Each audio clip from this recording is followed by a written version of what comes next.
This your boy EC22 of the Fair with the Fan channel, man. Listen, thank you for watching this video. Like, subscribe, share, leave comments. And this is the Fair Weather Fan Show. I think I already said that. But anyway, once again, we got my co-host, my favorite co-host in the building, your favorite Philly fan. What's going on? Still number one? Well, got to take that down because you're not number one anymore. What's going on, Max? How you living, bro? It's rough. I know. That's what this show is about. You know, we talk sports, but we also believe in counseling, you know, going and getting therapy sessions and stuff like that. So pretty much this video may turn out to be a therapy session. So if they're watching live, please join on over in the comment section and send your well wishes to our co-host, Max. Hey, man, before we get started, I want to go ahead and jump off. And once again, Drip Valley 1 over on Instagram. Mess with my girl, Courtney. She's making these tumblers. I got a lot of these tumblers sitting around here. See that? The Fair Weather Fan, the EC22 logo. Man, like I say, Drip Valley 1 over on Instagram, man. And she'll definitely hook you up. And everything, man, let's jump right into high school, man. It's real simple. The Texas State Finals are here. The game's going to be this weekend. I will try my best to be in attendance to watch the South Oak Cliff High School game. They're playing against Port Neches Groves. So we'll see that game. I'll try to go see that game. Duncanville in the Metroplex is also in it, going against Galena Park, North Shore, and also the DeSoto is in it, going against Humble Summer Creek. So all the North Texas team here in the Metroplex, South Oak Cliff High School in Dallas, DeSoto suburb, Duncanville suburb. Go out and support your team. Those of you in the Dallas area Metroplex, go out and support high school football this Saturday. I think Friday. I think this Saturday or Friday and Saturday at the. I know South Oak Cliff is playing Saturday. I think all three may be playing Saturday at Jerry's World, but AT&T Stadium over in Arlington, home of the Dallas Cowboys. And we'll talk about the Cowboys later on. Hey, the little frustration that people had last week with Florida State not making it into the playoff, I think we've kind of dialed down from. I think people have kind of gotten over their feelings and emotion behind that and stuff like that. Have you heard any rumblings yet about that nonsense? People will start whining about it once the playoffs actually start. Yeah, but I still think it's a slap in the face to Florida State. But anyway, this is the last hurrah for the Big 12 with Texas and OU. So, excuse me. Anyway, you know what? Let's drop on down. This is gonna be a quick video. We may drag a little bit over in the NFL side of things for obvious reason, but the NBA in-season tournament, the first thereof, was won by the Lakers. So congratulations to the Los Angeles Lakers for winning the in-season tournament. I don't know. I kind of feel like this is LeBron James' way of saying that I'm just trying to get more stats or more accolades or different type of accolades that Jordy don't have. But I still think maybe there's a possibility he's chasing that GOAT, you know, to be the GOAT or whatever. I don't know. That conversation is coming up soon. If you see my post on Facebook, that conversation is coming up soon. I just got to find some folks who dare to get in that conversation about the greatest of all time as it relates to the NBA. But man, the NBA season, man, Boston is doing their thing. They're top of the Eastern Conference as always. We expect this out of Boston, then we expect them to fold in the playoffs. I knew that Orlando Magic. I told you guys during the draft, as well as earlier part of the NBA season, if the Orlando Magic team looks good, they got a good squad. Let's see, can they finish the way they started? Milwaukee Bucks are obviously doing their things. Down to the Western Conference, surprisingly, the Minnesota Timberwolves are up on the top. Oklahoma City Thunder, followed by the Mavericks. The Lakers are in that sixth spot, but the Golden State Warriors are way down. 10-12 is their record. They need to figure it out. But like I said, I really haven't jumped into a lot of the NBA. I did watch the in-season final on Saturday. I watched that game. So it was fun to watch basketball, to really just sit back and watch the game that I love. But once again, with all football going on, my attention is dedicated to the gridiron, baby. And with that being said, we go ahead and jump on over into NFL football. I know Max has been waiting for this discussion for the longest. So, Max, you got first jabs at it. It's been a crazy 4 to 8 hours. Yeah. The seating was way different than what it is right now. I can't Yeah. believe how the seating changed so drastically with just 1 week. Yeah. Good thing is there's still 4 weeks left in football season. Yeah. There's a three-way tie for number one seed in the NFC. AFC, everyone pretty much is scrambling for a wild card spot, Yeah. and it's gonna be a nail biter till the very end. It's gonna be decided, man. Somebody's already jumping in the comment section. Hey, what up, Lou? That's my boy Lou over at Faith Talk Radio. Uh-oh. You see Yeah, that? yeah. Honestly, the Giants are looking a little bit better than my team, and we gotta play them twice. So Yeah. Hey, they say the Eagles got the easiest schedule going. Well, one of the easiest schedule going forward to the end of the season. So it seemed like you guys got a straight shot through. Let's talk about Thursday night game. Pat, we was there Thursday night, but now the end of the game has happened. We both predicted that the Steelers would come back and win their game, but they did not. The Patriots won that game. What are your thoughts completely about that game as it relates to the coaches? as it relates to the coaches, I To the mean, coaching, yeah. I I think it's time for Steelers to move on and just go with a different type of culture in that building, you know? Yeah, exactly. It was wild to see them lose that game. I want to say this, and I'm pretty sure those of you who know football would definitely agree with me on this one. Hopefully, you would. You know, everybody has their moment and everybody has their time. Maybe it's Mike Tomlin's time. We don't know. Maybe it's Bill Belichick's time. We don't know. But I hate when we keep hearing the things about these are not good these are not good coaches. Both of these coaches have been great for a long, long time. I don't take nothing away from their career. At some point, the game outgrows you, and this is where we are with both Mike Tomlin as well as Bill Belichick. They're Hall of Famers, in my opinion. And I think that's just my opinion. Unless somebody else want to take a stab at arguing with me on that one or debating, I'm not going to fight you on it. But I don't like it. I don't like the fact that we get to this point and now we're talking about firing a coach of this magnitude, right? You come to a humble agreement and decide to part ways, but firing somebody to make a big stance, I think that the New England organization should show a little bit more class than to fire Bill Belichick. I think they should work it out and just have a peaceful resolution to his transition, as well as Pittsburgh and Mike Tomlin. They've been there for a very, very long time, and this is how you do. You bow out gracefully, in my opinion. But let's not talk as though these guys aren't one of the best to ever do it in the coaching aspect. Max, you got any opinions on that? Do them like the Eagles did Andy Reid. Bow out gracefully. We like that. That absolutely. I know you want to get to. Let's go. Let's go to the game of the week. Let me see what Mac Jones is done. Yep. So allows deputy show to remain and start until the end of the season. Yep. And as a Pittsburgh Tomlin, okay. He's going over. I like that. I mean, it's his only. Yep. That ain't. Yeah. You absolutely right on that one. You're right. And I didn't think about that. I mean, I knew that, but I didn't think about that. Yeah, Mike Tomlin has been there for quite some time. And the Pittsburgh Steelers only had 3 coaches in 60 years. So longevity is in their blood, and they will do it the right way. But like Lou said, we don't expect Mike Tomlin to go nowhere, especially he lose a game with Mitch Trubisky. I mean, everybody know what that guy is. No disrespect to Mitch Trubisky, but he has earned his spot to be a backup quarterback. So, if he had his starting quarterback, things would have turned out differently in that game. Which is reason why they still a playoff contending team.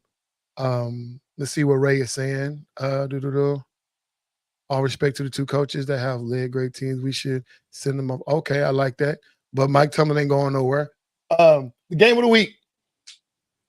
It's funny that Ray is on when his team was part of the game of the week. Yeah, Ray, speak about your Oakland Raiders. Since you won't. Las I'm Vegas sorry, Raiders. your Let's Las go. Vegas Raiders. Your Las Vegas Raiders, the game of the week. Ray is probably trying to figure out exactly what we're talking about right now. He's trying to get his thoughts together. But yeah, who won that game, in your opinion?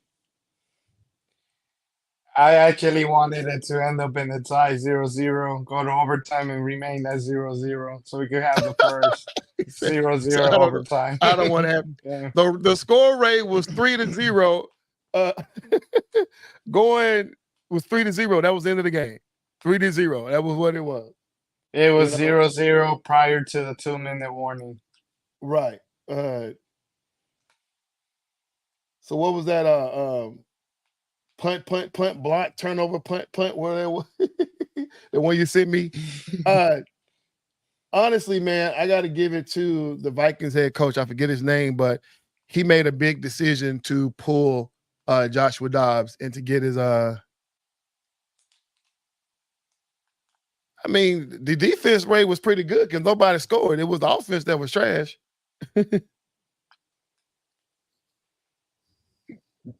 But the Vikings coach pulled their starter, threw their backup in there, and at least got him a chance to get downfield for a field goal. I mean, that's not saying a lot, but that was the game because we was all watching it like, surely this not going to end in a 0-0 tie going into overtime.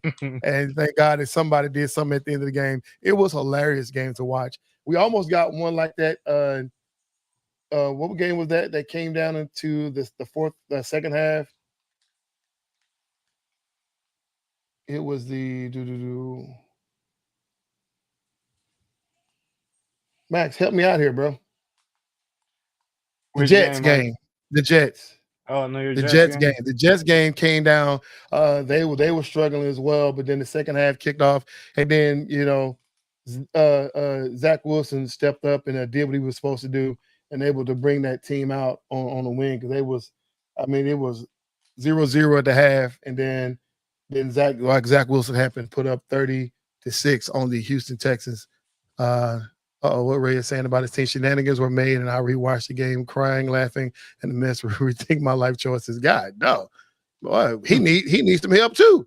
That game, Minnesota Raiders was very exactly. Kevin Connell did the right thing with pulling jobs. It appears that the value of Kirk Cousins is high. The offense, the Vikings is trash without the Cousins. You're right about it. You are right about it.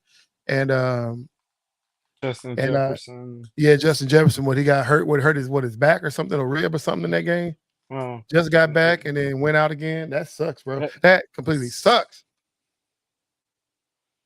I really wanted to see him work with Joshua Dobbs, but it was short lived. Hey. Well, I'm happy the Vikings won because they're still in the playoff race. You're not happy the Vikings won? No, I said I'm happy they won. Oh, you're they're still in the playoff race. All right, then Joe Burrow. No, man. You don't like Mighty Joe Burrow? He won that game, bro. Come on now. Don't you be a hater. No, man. I don't know, man. Not Joe Burrow. I'm sorry, Joe Flacco. Y'all forgive me. I meant Flacco. Joe Flacco, the mighty Joe Flacco, not the young boy. Joe Flacco, old school Joe Flacco. Beat the up on the Jaguars, 31-27. Show that he still got it. Joe Flacco should be in there, man. He should be started going forward and go all the way. I think he'll be in their lineup or going the rest of the way. But what's going on with Trevor Lawrence? And the same thing I'm trying not to get into that comparing quarterback conversation, but it just burns me up when people throughout people like Trevor Lawrence and Justin Herbert, and then all of a sudden they find excuses to make them better than the Cowboys quarterback Dak Prescott. And I don't understand the logic behind it, but I'm not going to get in that conversation because we know what Dak can do.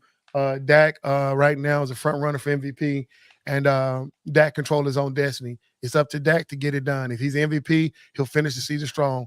Win, lose, or draw. It ain't about the record. It's about how you finish, and I think he'll be the MVP. You shaking your head. Okay, talk to me. I said I won't get this conversation, but talk to me. Oh man, I'll say that for later. You'll save it for later. So if I 30 still has, yep. Cleveland offense is still alive. Yep. Oh, screwdriver. Yeah. Dang, show did. You know, Plus, those are the type. they Uh, have the best defense right now too. yeah, they got the best defense, but it's not like it's a big by a large margin, right? But the fact that I told you, I knew that DTR wasn't going to get it done. They did all this talking like, oh, the first game was a fluke, and they tried to trust him, and then I think it was 1 or 2 games, he was back out again. And now they went back, got like you say, the old guy, 38-year-old guy, Joe Flacco, to come in to take that spot. I mean, I'm all for it. I'm all for it. You know what I'm saying? Let him go the rest of the way. And heck, I wouldn't be surprised that old school veteran mentality take him further in the playoffs, especially with that defense. But what you about to say about the quarterback? Who you think is the number one quarterback or the MVP? We'll get the answer later. We'll get there later. All right. Dak will okay, as long as his level. Yep. Absolutely. Level of 4 games, especially against the teams above 500, he will be MVP. That's exactly what they see that, Max. We'll talk about it later on, but yeah, that's exactly what we just said a while ago. I'm gonna let you take a stab. Which game you want to talk about? All right, let's talk about Kansas City and Buffalo.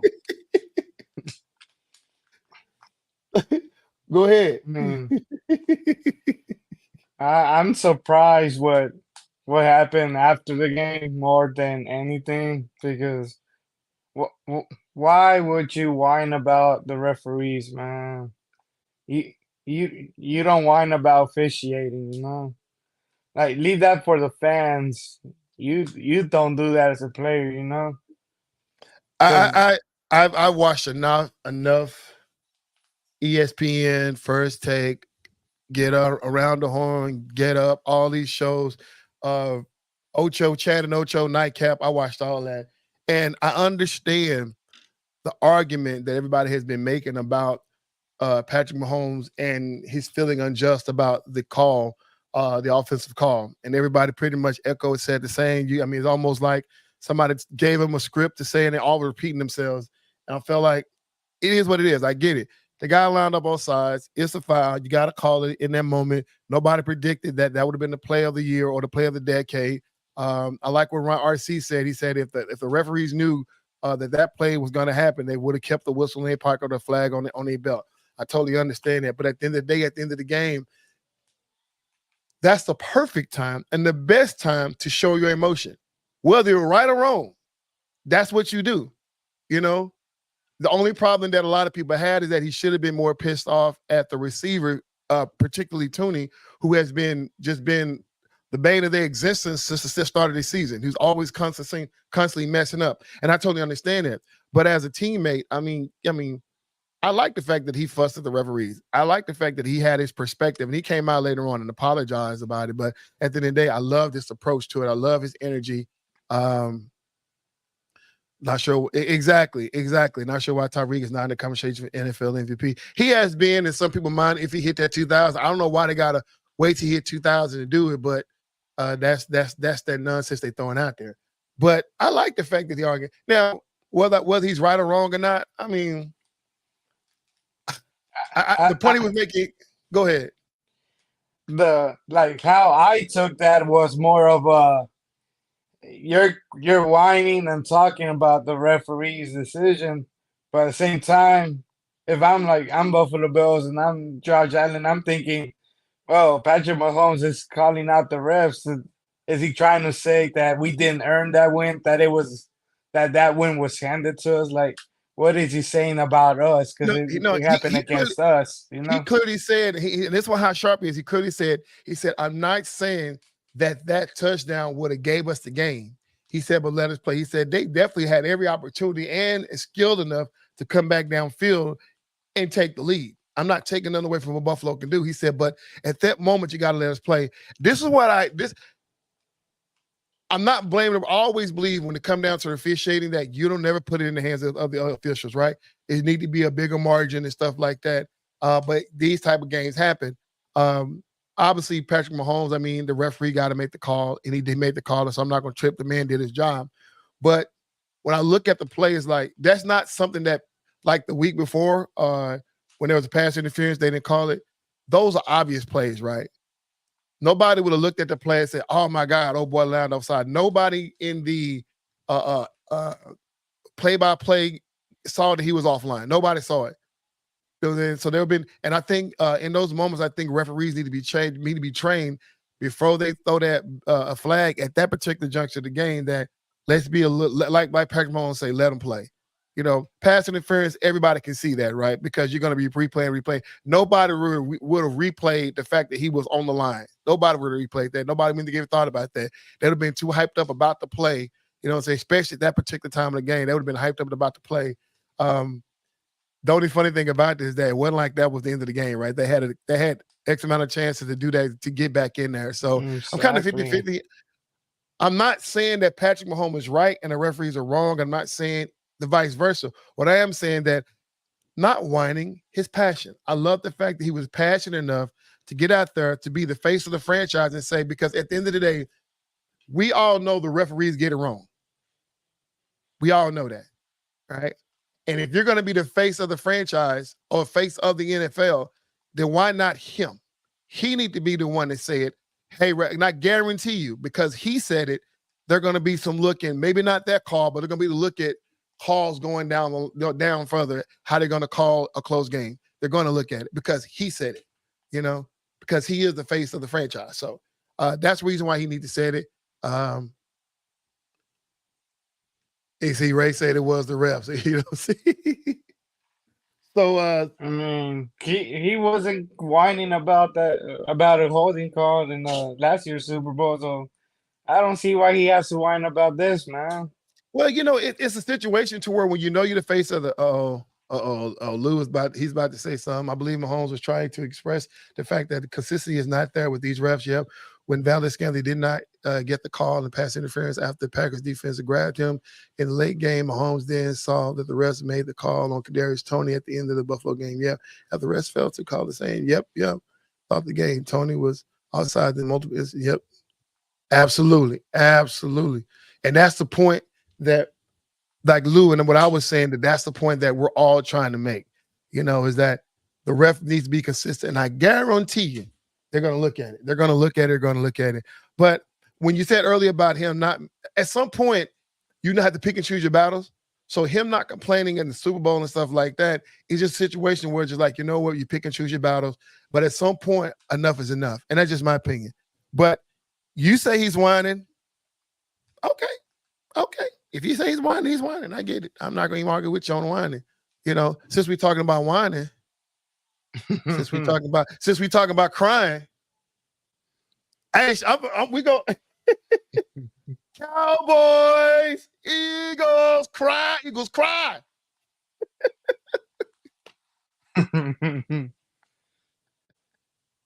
What's going on, man?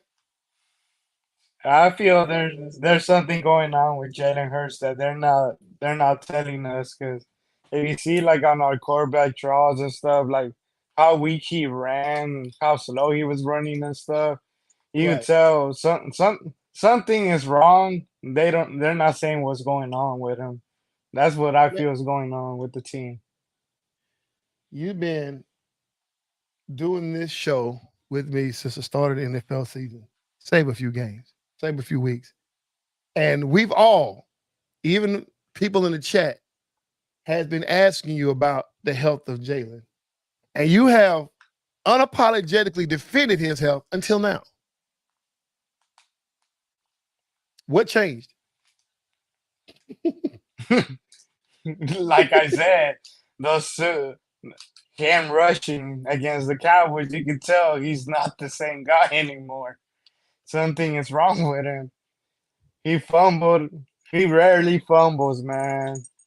Yeah. And then the way he was running, it's like he was jogging. It wasn't even like a full-on sprint or anything. It looked like it just didn't look right to me, you know. But this is okay. He didn't like. We all been. Jalen Hurts is not healthy at all. You can tell he refuses to say otherwise. Just like we all been seeing he's been hurt. We've all been knowing he's been hurt. And Max has been dodging that question. Just like, I mean, I get it. That's your team. You gotta don't let your right hand know what your left hand doing. That's an old school saying. But I told you guys last week. I said there would be more videos about this Cowboys and Eagles game. Did you see TMZ?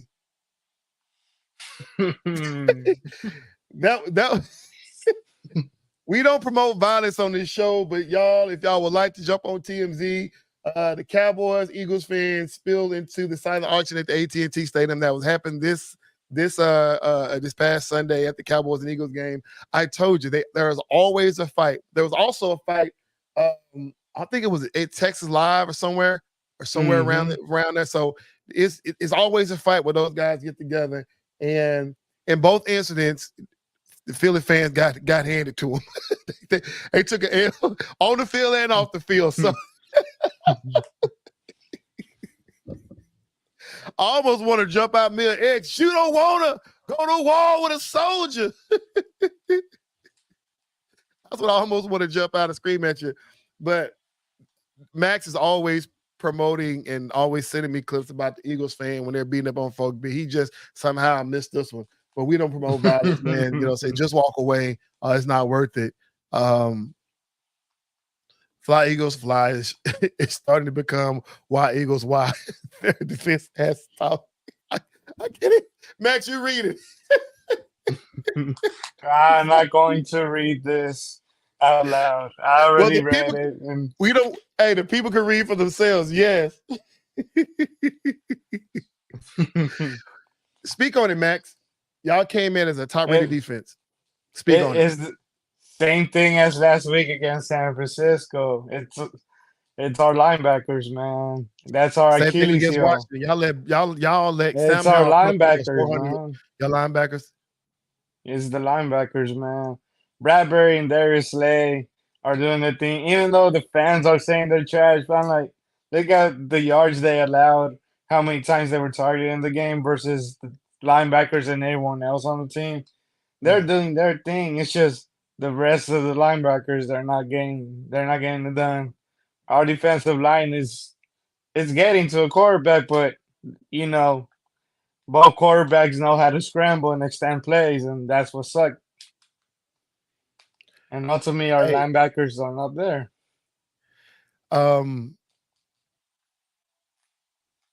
We talked about the coaches, and earlier today, Jonathan G. Pig, who's also a guest on this show and also a co-host on this show, he sent me a text message earlier, and this is what he had to tell me. Let me see, can I find it? Oh, it didn't come up on my phone. Let me see if it come up on here. Do. Right here, he says that.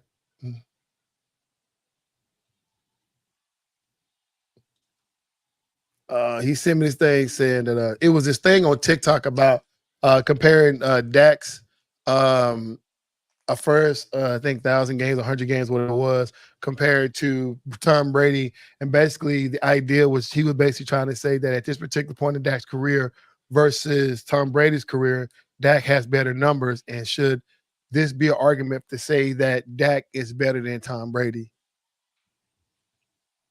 What do you think? Anyone can pull up these stats in the regular season. We've seen Josh Allen do them. We've seen Tua do them. But when it comes to playoff times, it's a whole different ball game. Yeah. If you can't get it done in the playoffs, how many times have we seen San Francisco get rid of the Cowboys in the playoffs? One too many, man. Yeah. Season after season. It's like you want to be in that conversation, beat the team that you haven't been able to beat in the playoffs, Even in the regular season, they got knocked out by them. Is there any team or any quarterback in the league right now that you can say that is better than Tom Brady. No. Last year when the Kansas City Chiefs won the Super Bowl, Stephen A made a bold statement saying that because he won that championship, that has propelled him above Tom Brady, based on that one championship because the way they started the season, how they ended up, and his play in the playoff run, how he just went out there and he put the team on his back. He said that in his mind, and nobody gave him any pushback. At least not on the current show that I was watching. I watched the show in its entirety at that time, and nobody gave me any pushback. And he's also went on the Stephen A. Smith show and echoed the same thing. And of course, I'm not going to dive through all the Stephen A. comments to figure out the argument, but nobody else has publicly came out and said that he was wrong in that regard. You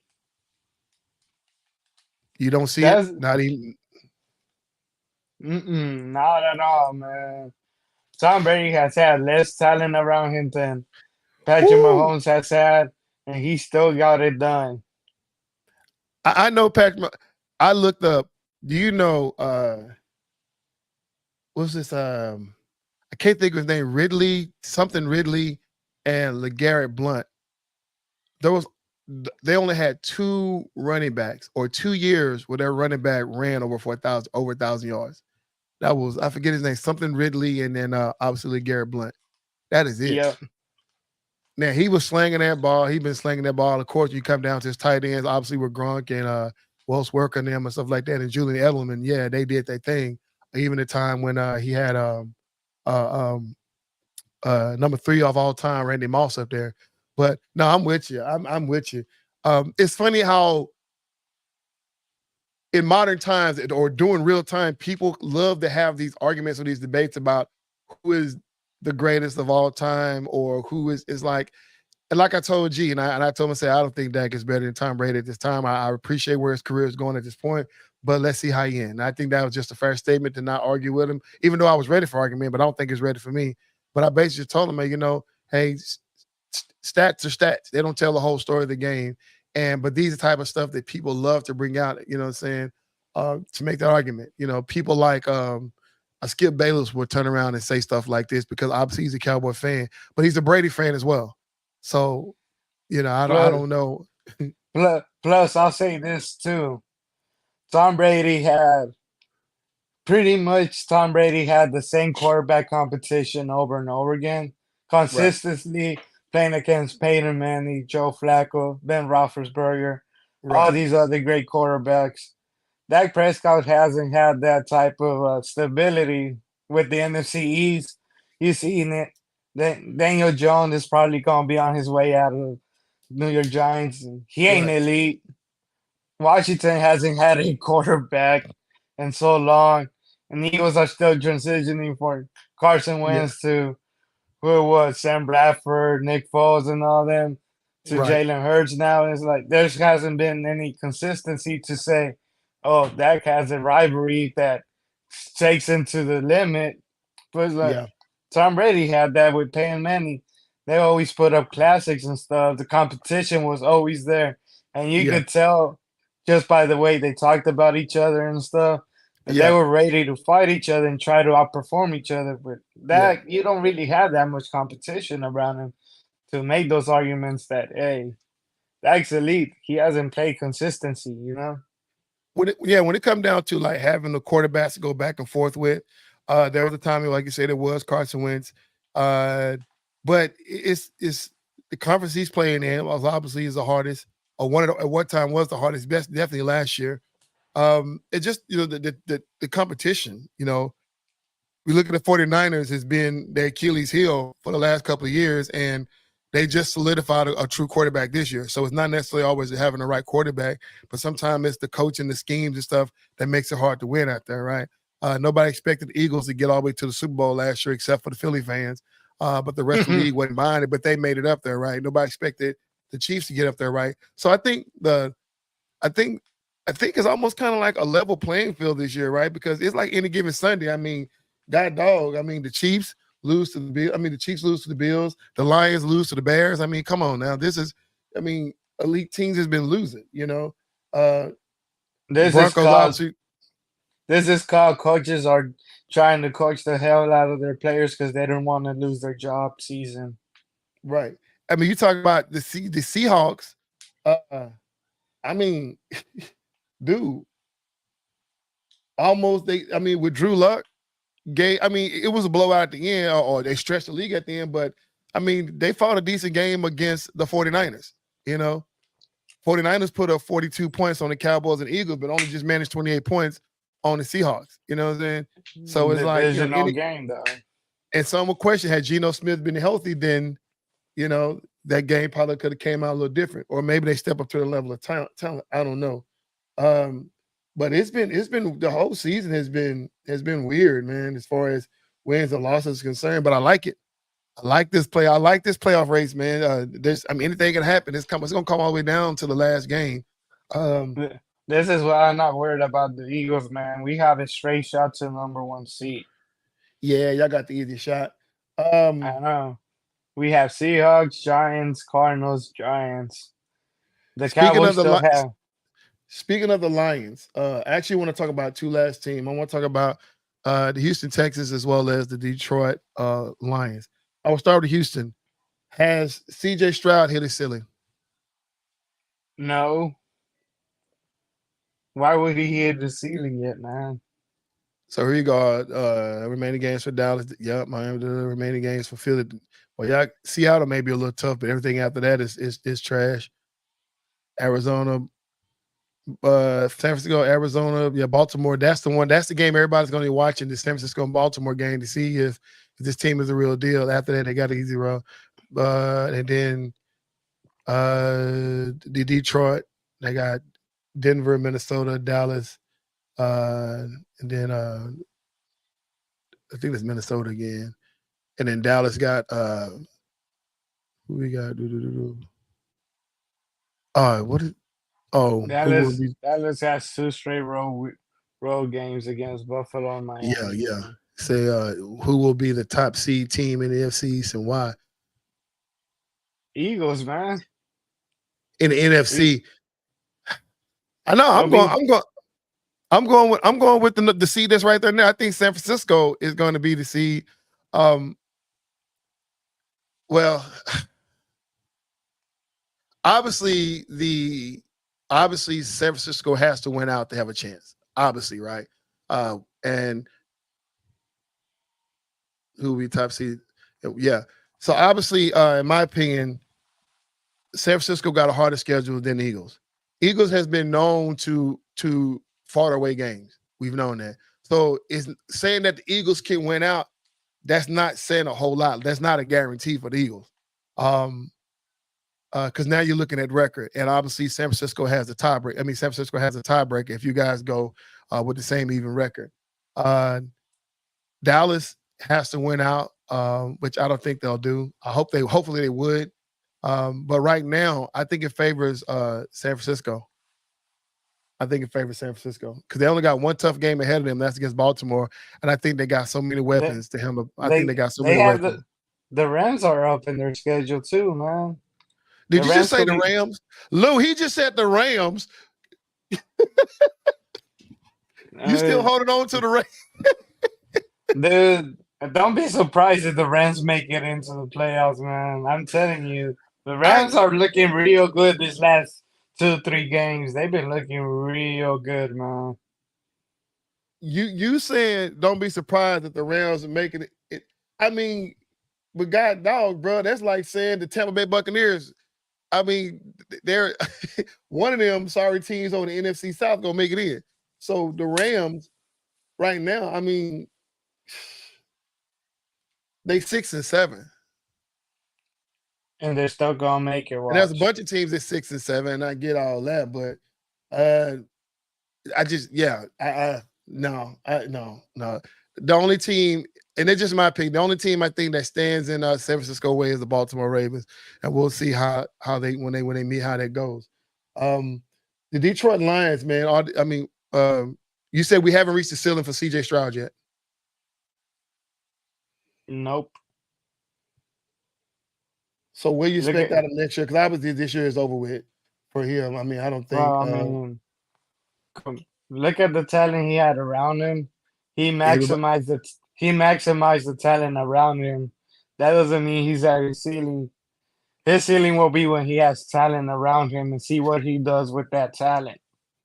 So you take him and you take a Brock Purdy, right? Everybody is saying that Rams remaining games, Washington, New Orleans, New York. Yeah, so they're gonna lose. The Rams are getting in. The Rams gonna lose to New Orleans. What you talking about? In my opinion, they're gonna lose New Orleans because that's the game they're gonna give up, and they definitely gonna lose to San Francisco. In my opinion, they definitely gonna lose that game. So, yeah, and if they get in, they just get in. They get in, but I don't know. But they're gonna be a one and done going against. So that you know what? Thursday, bring out your chart. I'll bring out my chart. See who we have in what seat.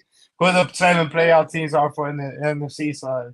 Hey, real quick before we wrap up, everybody keep talking about the systematic approach to Brock Purdy game, saying that he's not an elite quarterback. He's a system quarterback. Obviously, I forget who it was. One of his teammates had something to say but against that the other day and said, that people need to quit that nonsense. Do you believe he's a system quarterback, and that's the only reason why he's winning, because of the system?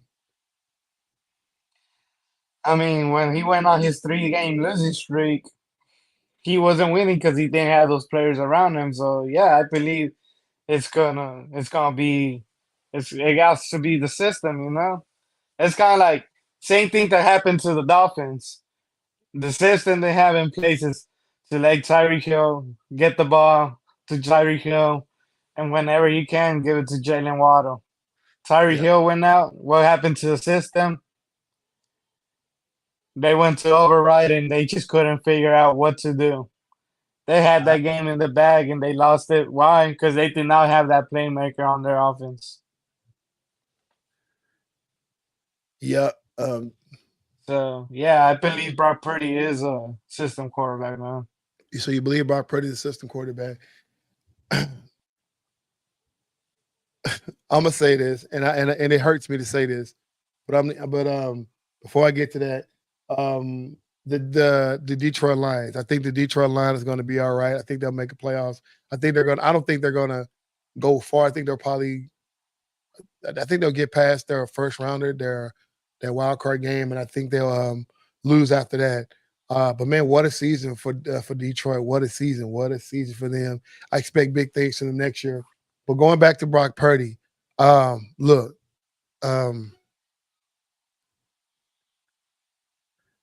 Y'all going to talk about the Saints having an argument between the Go ahead, take a stab at it, Max. This is nothing new with the Saints. But go on this show, we talk about teams that are winning, not teams that are fighting against themselves. They can fight all they want. That doesn't mean they're gonna make the playoffs or anything. So they can fight themselves all they want, man.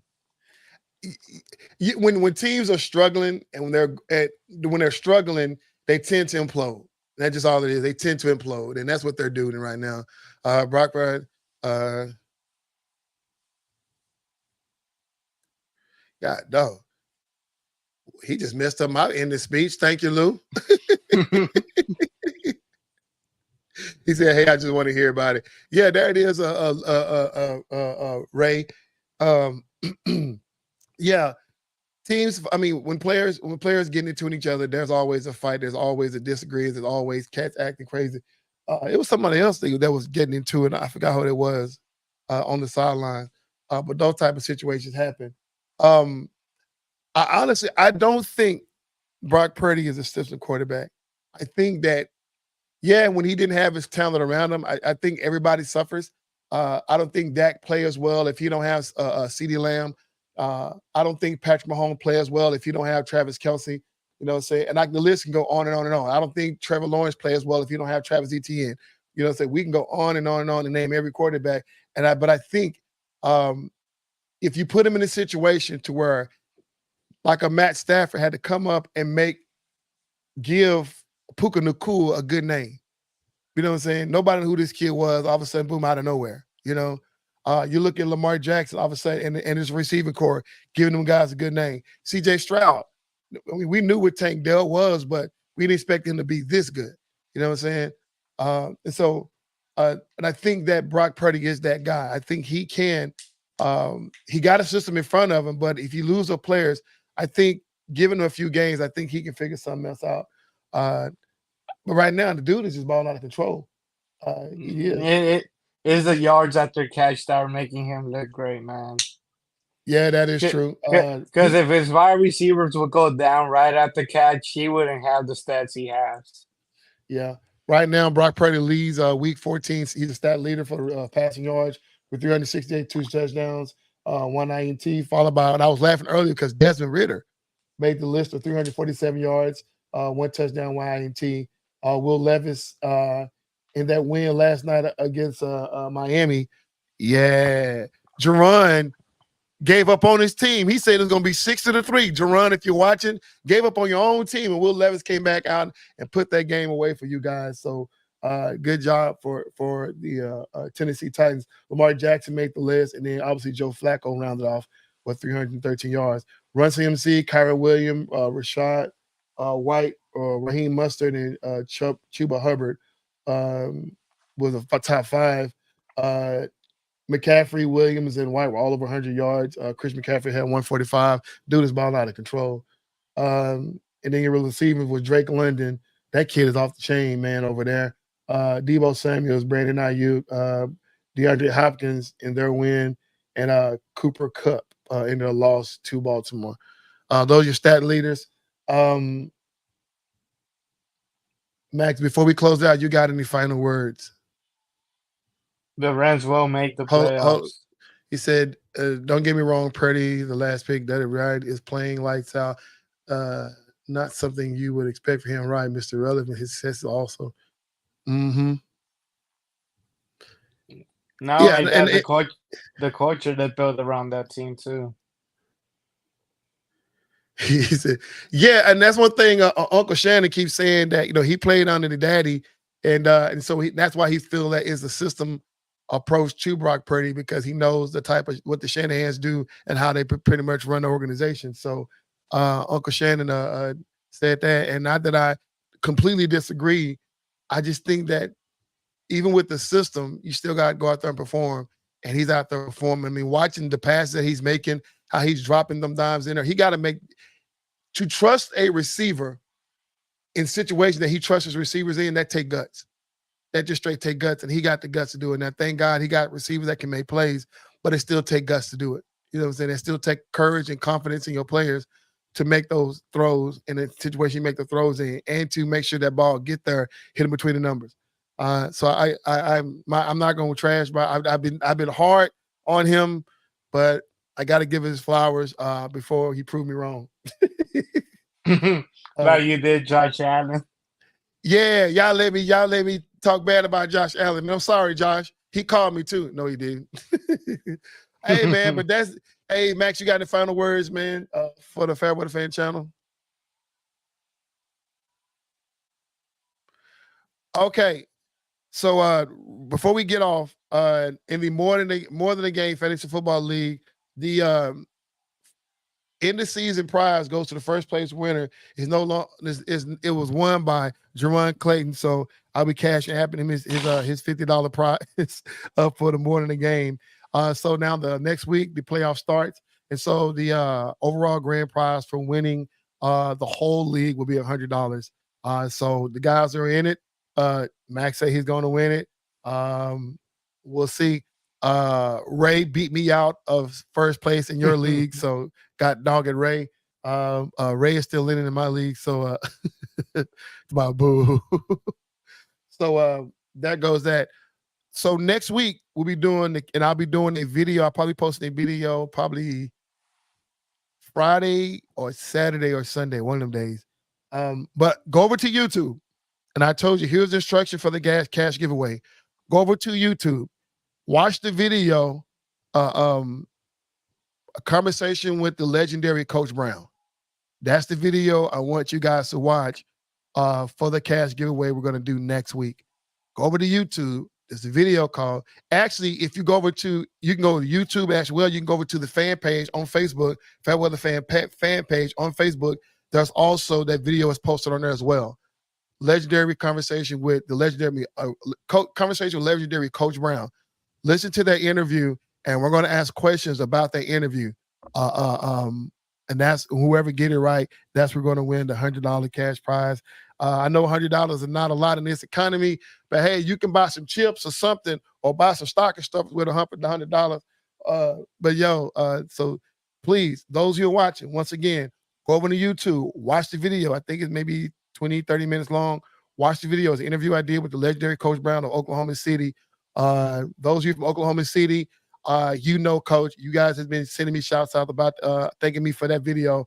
Go over there to watch the video about the legendary Coach Brown, and I will ask questions about that on next week's podcast, and we will give out the $100 cash prize on that video on the cash giveaway on next Tuesday. Join us this Thursday for the halftime show. Max, who's playing? I got no idea, but Chargers and the Raiders Chargers and the Raiders are playing this week. So yeah. Thursday night. Are we going to do our bracket? Our bracket for playoff seeding. Yeah, we can do a little mock bracket and see if we're right or wrong. Okay, cool. I got the Rams on mine. All right, for those who are still left behind, please jump over to Faith Talk Radio with Lewis Medford and Montez Turner, the professor and coach. Jump on over there to him. I'll be jumping over as well, joining them on their podcast. And so we're this EC22, the Fat with the Fan. Mike, what are your last words? Fly, Eagles, fly. Fly, Eagles, fly. So yes, like I say, jump over to Faith Talk Radio, switch on over there on Facebook, and join the podcast, Faith Talk Radio with Coach and Professor. And it's your boy EC22, the Fat with the Fan channel. Thanks for watching. Like, subscribe, share, leave comments, and we are out. Boom.